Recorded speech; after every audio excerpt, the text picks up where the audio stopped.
You ask Tiger to solve. This deals with linear equations with one unknown. The final result is x equals 10/9. Let's solve it step by step. Simplify the expression. Expand the parentheses.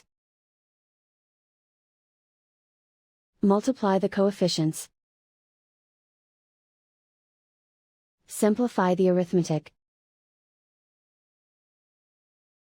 Group all constants on the right side of the equation. Add 27 to both sides. Simplify the arithmetic.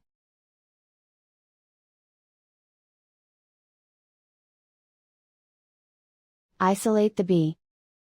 Divide both sides by 45. Simplify the fraction. Find the greatest common factor of the numerator and denominator. Factor out and cancel the greatest common factor. And so the final result is x equals 10/9.